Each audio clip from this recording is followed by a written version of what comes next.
সবার কথা শুনবেন, কিন্তু সব কথাকে মনের মাঝে রাজত্ব করতে দেবেন না।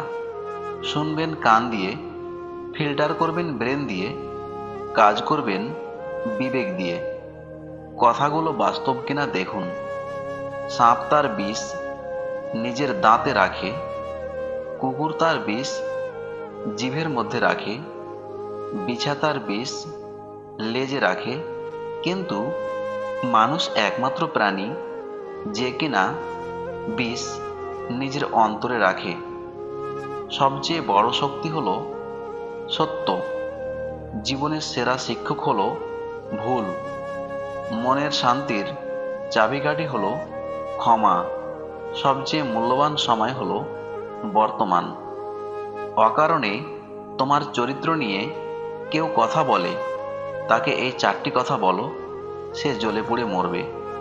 নম্বর 1, কেউ যা বলছে তা সত্য কিনা বোঝার চেষ্টা করুন। যদি সেটা মিথ্যা হয়, তবে আপনার পক্ষে সত্যটা তুলে ধরা জরুরি। নম্বর 2, তোমার সম্পর্কে যে মিথ্যা রটাচ্ছে, তুমি তাকে তাড়াতাড়ি মানুষের চোখে মিথ্যাবাদী হিসেবে প্রমাণ করো, আর এতেই সে জ্বলবে। নম্বর 3, যদি প্রমাণ থাকে যে অভিযোগটি মিথ্যা, তাহলে সেটা খুব তাড়াতাড়ি প্রমাণ করুন। দেরি করা মোটেই উচিত নয়। নম্বর 4, কিছু ক্ষেত্রে নেতিবাচক কথার প্রতি কোনো প্রতিক্রিয়া না দেখানোই শ্রেয়। সময়ের সঙ্গে ভুল ধারণা মুছে যাবে। নম্বর 5, যদি কারো কথার কারণে আপনার সম্মান ক্ষুণ্ণ হয় বা এটি বড় সমস্যা সৃষ্টি করে, তবে আইনগত পদক্ষেপ নেওয়া উচিত। নম্বর 6, আপনার চরিত্রের প্রতি আপনার নিজের আস্থা রাখা। আপনার কাজ এবং আচরণই সবার কাছে আপনার পরিচয় তুলে ধরবে। নম্বর 7, উত্তেজিত হওয়ার আগে নিজেকে শান্ত রাখুন। ঠান্ডা মাথায় পরিস্থিতি মোকাবেলা করা ভালো। সফলতার পথে এগোতে এই ব্যর্থতার কারণগুলো এড়িয়ে চলুন। নম্বর 1, পরিকল্পনার অভাব জীবনের পথে বিভ্রান্তি আনে।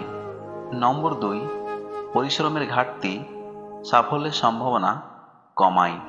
নম্বর 3, ভয় পেয়ে দ্রুত হাল ছেড়ে দেওয়া সাফল্যকে দূরে সরিয়ে দেয়।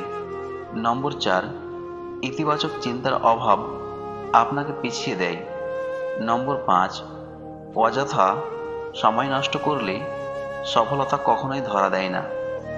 বিল গেটস বলেছেন, আপনি যদি 10 জন ভিক্ষুকের সাথে থাকেন, তবে 11তম ভিক্ষুক আপনি হবেন, এবং আপনি যদি 10 জন ব্যবসায়ীর সাথে থাকেন, তবে 11 নম্বর ব্যবসায়ী আপনি হবেন। তাই সঠিক সঙ্গ বেছে নিন। অতিরিক্ত খুশিতে থাকার কথা এবং অতিরিক্ত কষ্টে থাকার কথা কাউকে বলবেন না, কারণ খুশিতে মানুষ হিংসে করে আর কষ্টে মানুষ লবণ লাগায়। একজন মানুষ কতদিন বাঁচল তার চেয়ে গুরুত্বপূর্ণ হলো সে তার জীবনে কি করেছে। জীবনের লড়াইয়ে কেউ বা জেতে, কেউ বা হারে, তবুও থেমে থাকতে নেই। জীবন মানে এগিয়ে যাওয়া। দুঃখ পেলে থামতে নেই। খারাপ সময়ের মধ্যে দিয়ে ভালো সময়ের দেখা মেলে। মেধা থাকলে তাকে মেধাবী বলা যায় না। মেধাবী হলো সেই যার মেধা না থাকা সত্ত্বেও চেষ্টা দিয়ে নিজেকে এগিয়ে নিয়ে যায়। সৎ মানুষের খুব বেশি বিশ্বস্ত হওয়া উচিত নয়। জঙ্গলের যে গাছটা সোজা হয়ে উঠে যায়, সেটাকে আগে কাটা হয়, তারপরেও সে নিজের বিশ্বস্ততা বর্জন করে না। এই জন্যই সে কোটি কোটি মানুষের অনুপ্রেরণা হয়ে ওঠে। পোশাক হলো বাইরের আবরণ, মানুষের আসল সৌন্দর্য হচ্ছে তার জ্ঞান। ভিডিওটি দেখে যদি আপনাদের একটুখানিও হৃদয় স্পর্শ করে থাকে, তবে লাইক ও কমেন্ট করবেন এবং আমার এই বেস্ট বাংলা মোটিভেশন চ্যানেলটিকে সাবস্ক্রাইব করে পাশে থাকবেন। সবাইকে ধন্যবাদ।